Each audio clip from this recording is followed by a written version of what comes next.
Tapos may dinala sa akin dito Hyundai Reyna. Nakaila yung steering wheel nya saka yung ABS. Matigas manubela. Sabi niya bila na lang daw tumigas yung manubela nito. Pero ito may aircon, malakas. Maganda yung aircon. So nakailaw lang yung ABS nya saka yung steering wheel. EPS. So sabi ng customer wala naman daw siyang pinagalaw. Pero nakita ko kasi yung engine bay nya. Yung engine bay nya puro dinagaan. Yan o. So possible ay nangat-ngat rin to. May vlog na ako nito nung una. Hyundai Accent. Parehas sila ng modelo 2020. So tingnan natin. Kasi ito subscriber ko rin to, yung Hyundai Reyna na to. Kasi dati nagka-problema na to. Second time na naman niya bumalik. Kasi sabi niya yung umingay na naman ay tumigas yung manubela bigla. So ngayon check natin muna.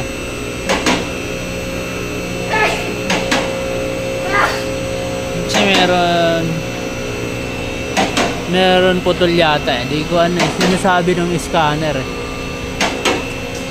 check ko muna. Vehicle speed sensor.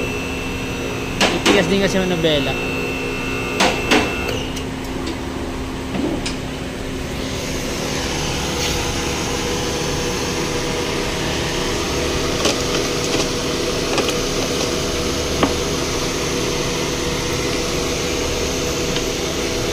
Joey, halika nga.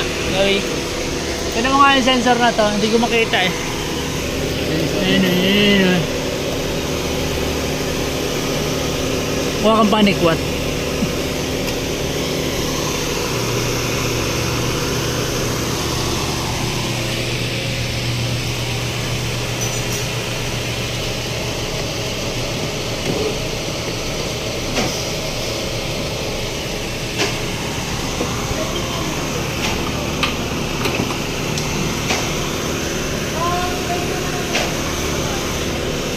Hindi naman ako, hindi po doon.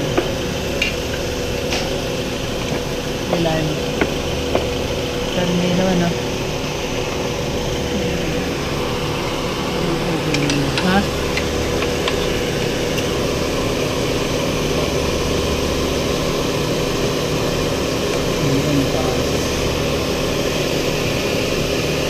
Hindi, buo. Buo. Itong kabila.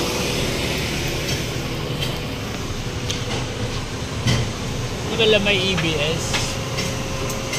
Yung Hyundai Accent kasi wala. Pala meron. Tumatama yung ano niya. Mali kasi yung kabit eh. Dapat dito yan sa kabila. Yan o, tumatama. Namuti na yung ano. So 2013 siya absorber sa likod. Ah? 2013 siya absorber sa likod. 1.8.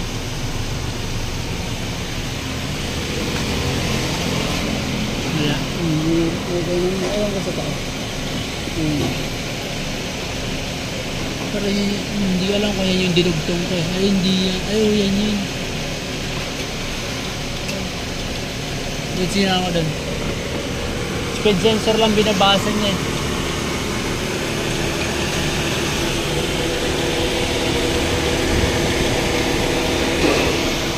Bawa muna. So i-check ko muna. Discan ko kasi ito eh.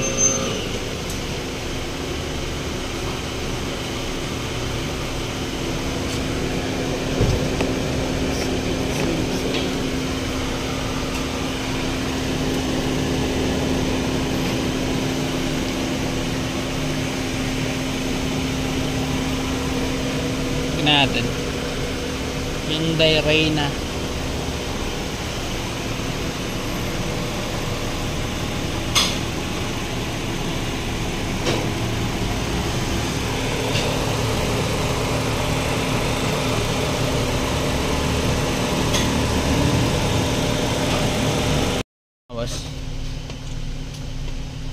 natin kung ano yung lalabas. Nagbiblink yung ABS niya.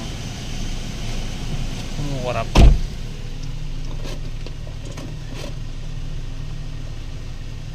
Right front. Joey! Joey! Sa kanan yung may problema. Sa kanan. So, check natin yung nakalagay dito. Right front, vehicle speed sensor.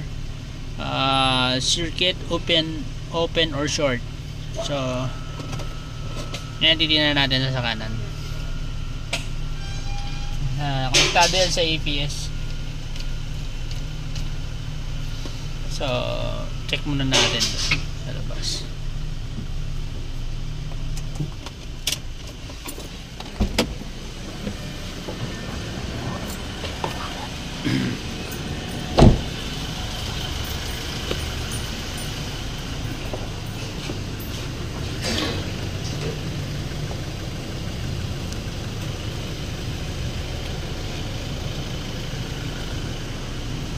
Tanggalin mo kaya tong gulong. May putol yan.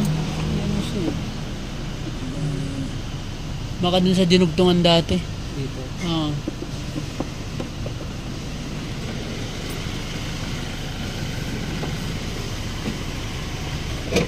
Ay, putol nga, Joey. Yan mga boss. Pakita ko sa inyo yung putol. Yan yung putol. Nasa dulo. Ito.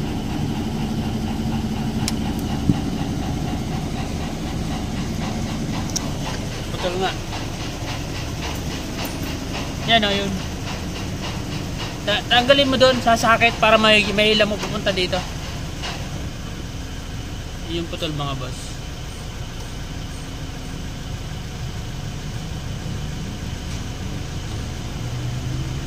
Yan o yan. Yun yung putol yun nandun. Yan. So may butas na yan. Yan yung putol yan. So, yun siya. Ayusin lang natin yan. Tapos, i-scan natin ulit.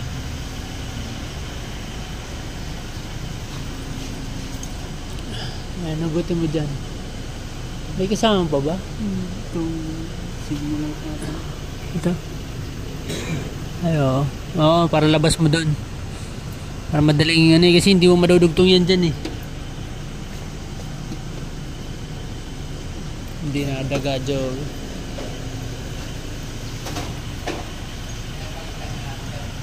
So, i-repair muna natin yon. Dugtungin lang muna natin.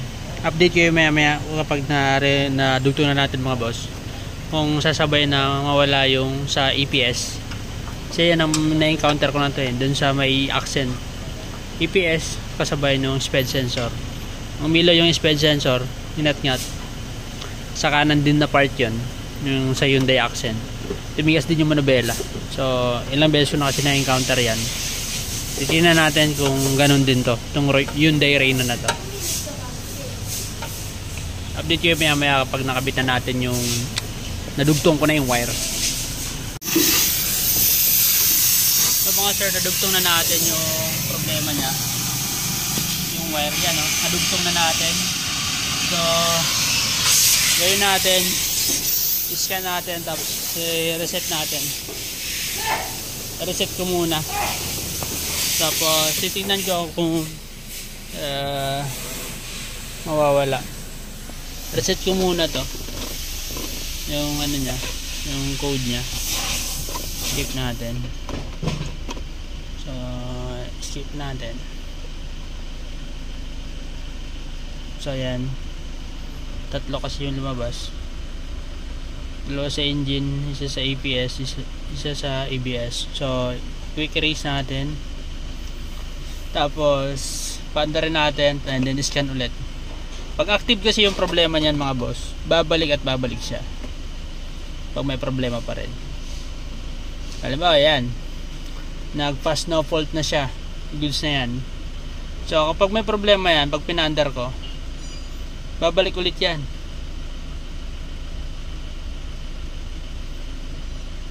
Mag-error ulit yan. So start natin.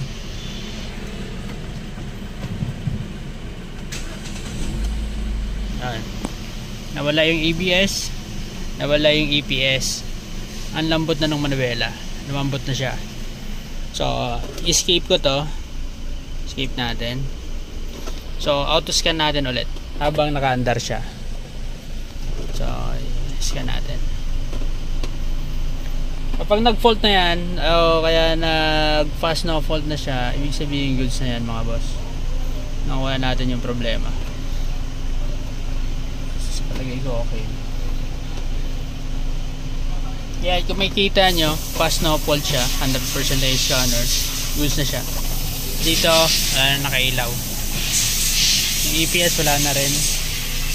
Pati yung ano niya wala na rin. Yung EBS light. So yun talaga, na-encounter ko talaga dito is yung kapag nasira yung speed sensor sa kanan, yung sa kanan, tumitigas yung manubela. Yan. Sa accent minsan kasama yung aircon nawawala yung lamig, tapos patigas yung manubela. So dito sa Hyundai Reyna, kapag naputol or nasira yung speed sensor sa kanan, lagi ko yan na-encounter. Laging kasabay na yung EPS malfunction, tumitigas yung manubela. So yun lang naman yung ano ko, share ko lang sa inyo. Lagi magpa double check kasi minsan kapag tumigas yung manubela, baka hatulan kayo ng EPS or EPS module, mahal po yun. So baka meron tuloy ito, nangat-ngat lang. So goods na. Yan, goods na mga boss. So yun lang po, maraming salamat po sa patuloy na subscribe na nunod ang ating video. So ito pa lang customer ko na to, the second time na nagpagawa dito. Subscribers ko siya. Maraming salamat. God bless.